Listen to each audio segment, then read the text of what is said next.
Hello and welcome to How the Dinos Learned to Fly, where we'll be talking about how this became this.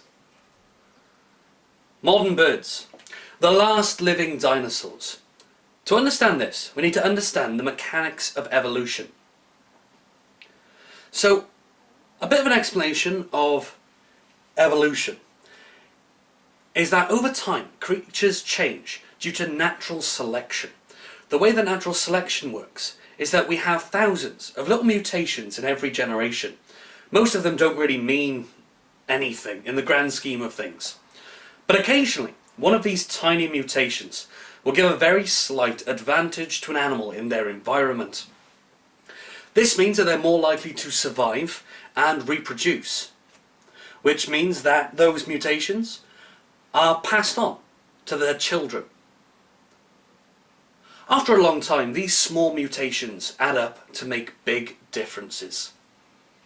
It is important, however, to remember that there's no such thing as being more highly evolved or better. Natural selection usually works through selection pressure from their environment, their surroundings. So no animal will truly ever be the most evolved or most advanced. They can just be the most suited to their environment. This is why, even though a lot of dinosaurs seem like they're more advanced, bigger, stronger, more fearsome than most birds, it was the birds that survived in a very changed environment. 65 million years ago, a meteorite the size of Mount Everest crashed into what is now Mexico, kicking up dust and debris into the atmosphere to such a degree that the entire environment of the planet was changed drastically. Plants no longer had as much sunlight, so they began to die off. This meant less food for herbivores, and some of them were truly enormous. And they needed a lot of food, so they couldn't survive. Less herbivores meant less food for carnivores. This meant the large carnivores couldn't find enough food either. Some animals, however, had a much easier time of this new environment. Small rodent-like mammals, our ancestors, small enough to not need as much food. They didn't struggle to the same degree. They also had less predators, so they could diversify. They grew larger, became apex predators, grew smarter, and they even grew to be the largest animal planet Earth has ever seen. This was the dawning of the age of mammals, the world we still see to this very day. But what of smaller dinosaurs? Ones which were better suited to a harsher environment, an environment with less food. Small feathery dinosaurs, some of which capable of simple flight, only distinguishable from modern birds due to the presence of teeth and tailbones, attributes they have since lost over the course of 65 million years. The survivors. Now, to understand the similarities this group of dinosaurs had to modern birds, let's start by comparing the skeleton of one of the most famous theropods, whose smaller cousins would have been the progenitors of modern birds, to the skeleton of a bird I'm sure we're all familiar with, a chicken. If you look here, you'll see what's called the sacrum. This is the area on birds made from fused vertebrae, your backbones. The sacrum provides extra rigidity to the pelvis. If we look at the T-Rex, you'll also be able to see it has a sacrum in much the same place. It's a little smaller than it is on the chicken by body size, but it's definitely there. A big difference with the chicken, however, is what's happened to the tail. The bones of the tail have shortened and fused into this little nub called a pygostyle. Now let's follow the vertebrae up towards the usually most interesting part of any animal to look at, the head. Notice how the neck attaches on both of them. It attaches at the back of the head. Now feel this attachment on yourselves. Your neck attaches at the base of the skull, not at the back, like it does on a dinosaur. Birds and dinosaurs are also diapsids. They have two sets of gaps, or fenestra, if you want to use the fancy word, on their heads, where we only have one set. We're synapsids. We as mammals split off from other reptiles long before the dinosaurs ever existed. Our ancestors were a group of reptiles called pelycosaurs. So instantly from that, we know that birds are a lot more closely related to dinosaurs than we are. Let's have a look at the legs now.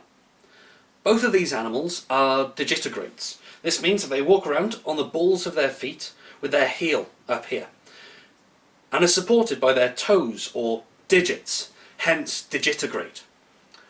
We are plantigrade. We have our whole foot, including the heel, planted on the ground. Look at this small toe on the T-Rex. That there is called a dewclaw. You can see it on the chicken too, but it has gotten much longer, acting as a reverse toe. This means that the chicken is an anisodactyl. 3 toes pointing forward, 1 pointing back. This is the most common foot structure in birds, and it allows them to easily grip when they land. Some birds who spend a lot of time in the trees, such as owls or woodpeckers, have taken this a step further. They are zygodactyls. They have 2 toes pointing forwards and 2 pointing back. This gives them a very good grip strength on branches. Some flightless birds, though, have feet which are even more similar to what a T-Rex foot would look like.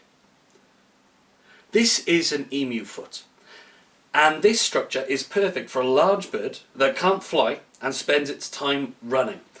And it's pretty much what we'd expect a T-Rex foot to have looked like.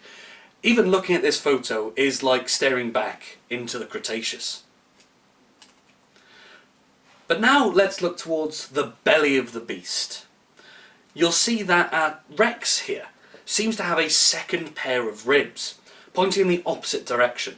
These are called Gastralia. They're found in many reptiles, including crocodiles.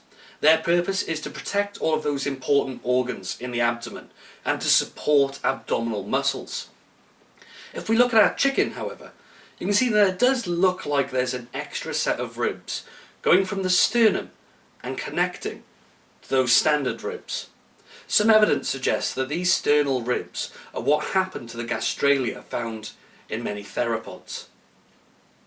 Speaking of the sternum, however, this may be the most important similarity and adaptation which made flight in birds possible.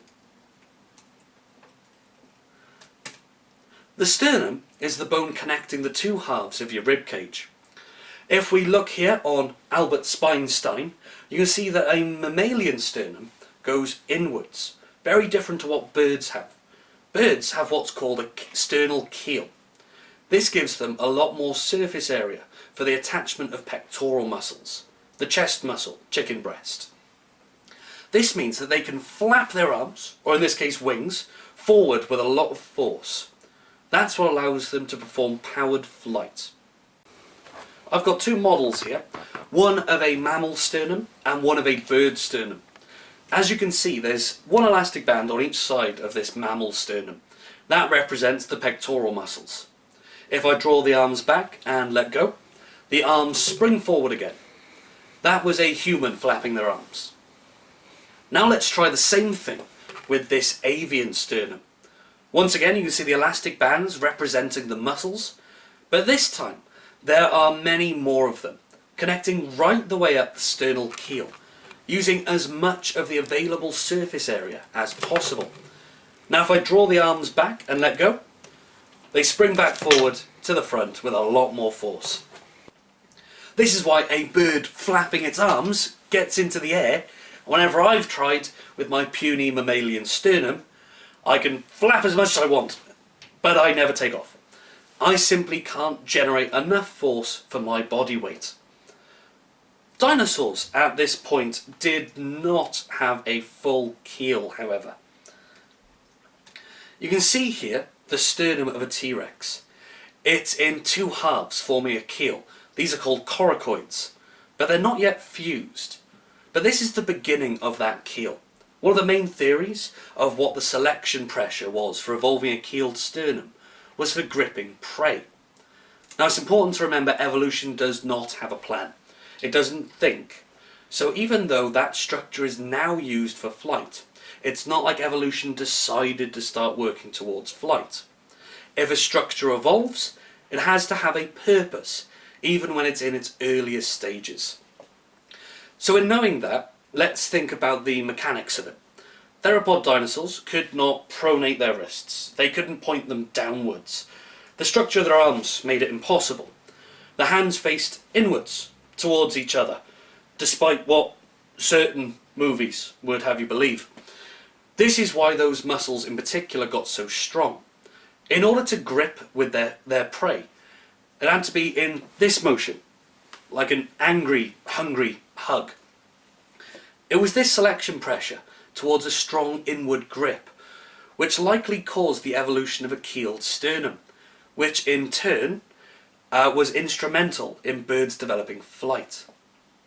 An extra bit of fun with this picture though is that between the two halves of the sternum you can see the T-Rex's furcula. It's wishbone. Bet you didn't know a T-Rex had a wishbone though. Like a turkey that could eat you, with an 8,000 pounds per square inch bite force. But we've spoken quite a lot about the skeletons so far. There is one very important adaptation for flight that we've not yet touched on. Feathers. Birds have them. They're very important for increasing the surface area of the wing so it can catch enough air for flight. We also know that most theropod dinosaurs had feathers on at least some, if not all, of their bodies. So knowing that evolution does not have a plan and flight was never an intentional decision, let's have a think about why these might have evolved. Keeping warm is one option. Feathers are very good at catching air and insulating, much like hair on mammals. Making an animal appear bigger is another, which would mean it would be less vulnerable to predators. Another option is display. Many birds have feathers which are brightly coloured, and as a group are a great example of gender dimorphism. This is when the male and the female of the species look different. Even humans exhibit a certain level of gender dimorphism, but nowhere near to what we usually see in birds. This dimorphism is usually to attract a mate.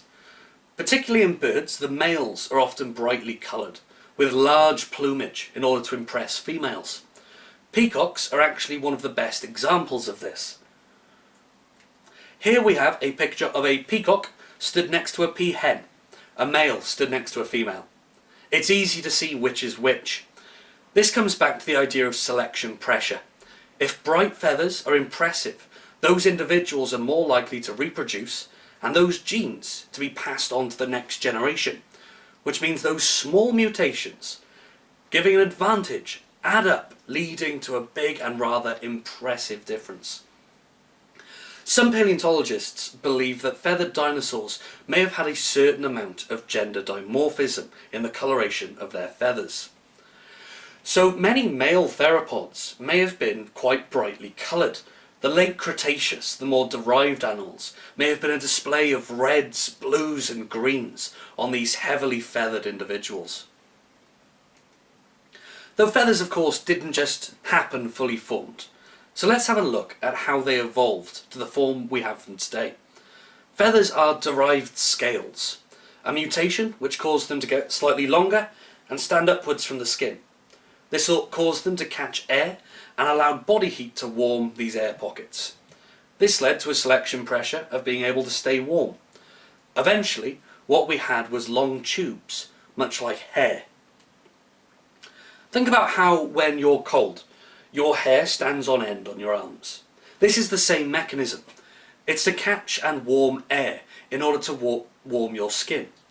When two different methods achieve the same purpose in a similar fashion, this is called convergent evolution. These tubes began to branch outwards.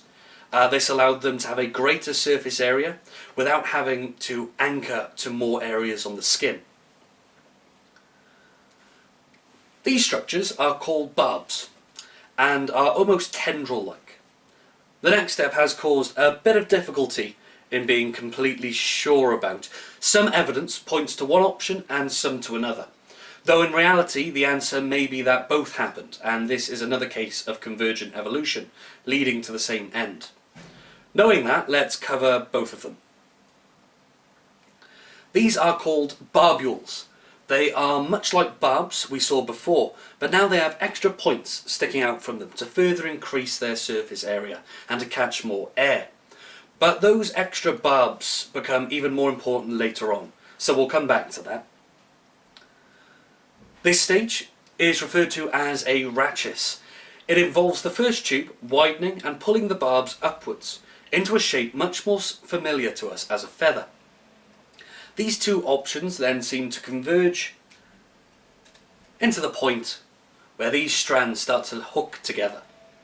This gives a nice uniform face to the feather and is the best option for catching air for warming yourselves of all of these stages so far. I said those extra points would, on the barbule, would come back. Those are what is hooking together. This, however, gives us a very uniform feather, but that's not how modern flight feathers are shaped. One side is longer than the other. This stage is now the sort of feather you'd want for flight.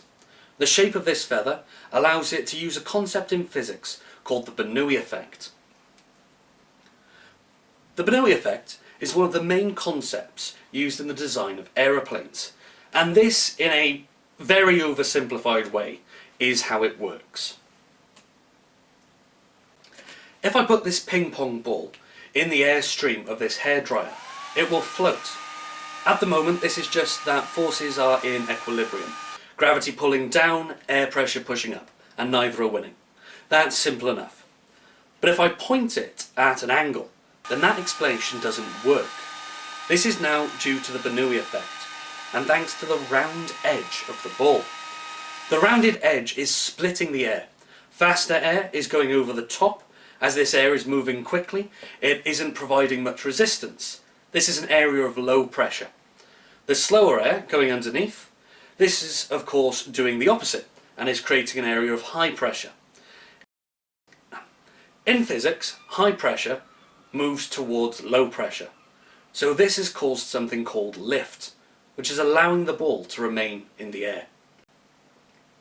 The shape of an aeroplane's wing, and for that matter, a bird's wing, with its asymmetrical feathers, provides much the same effect. So the wing gets lift.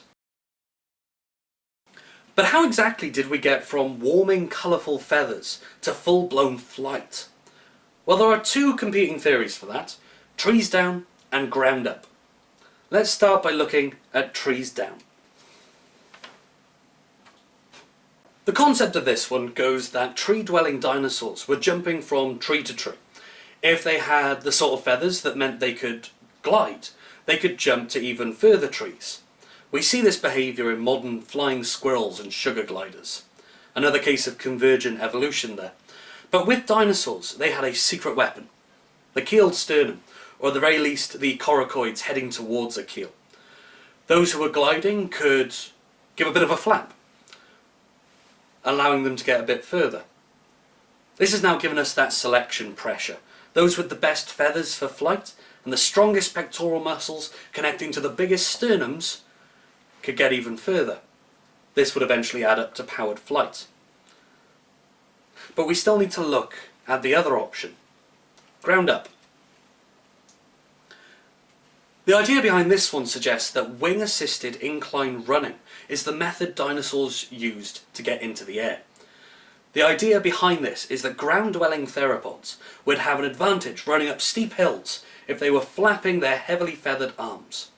In this case, the selection pressure is due to an animal which could handle steep hills. It could evade predators with ease and catch prey effectively. Eventually, the advantage of flapping the wings for travelling upwards would become so well derived that it would allow the dinosaur to leave the ground and fly. Paleontologists are still very divided on these two ideas. Both have modern analogues: flying squirrels for trees down, and many birds with limited flight, such as chickens, do still use wing-assisted incline running, which supports ground up. But there is, however, a third option. This could be a case of convergent evolution, where both happened independently of each other. What do you think? In either case, they did take to the skies. They survived and they diversified. Be it with the prehistoric cassowary, who looks undeniably like a modern dinosaur and is a fearsome and dangerous animal, or flying birds, like the red kite. This dinosaur is the national bird of Wales. This beautiful creature is, however, endangered, as is the case with many of our birds, our last dinosaurs. As much as we say dinosaurs are extinct, they aren't. They're all around us. Most of us see at least one every single day, and many of them are very much at risk of facing a final extinction that they won't survive. There are many projects out there trying to stop this from happening, so I'm going to close out by saying, please help us save the last of our dinosaurs. And with that, that does sadly bring us to the end, but thank you very much for watching. I hope you enjoyed. Please share, like and subscribe, and join in for our next few videos, which will be hosted by our Head of Astronomy, Rosie Kane. But until that point, thank you very much once again. Carry on learning. Bye.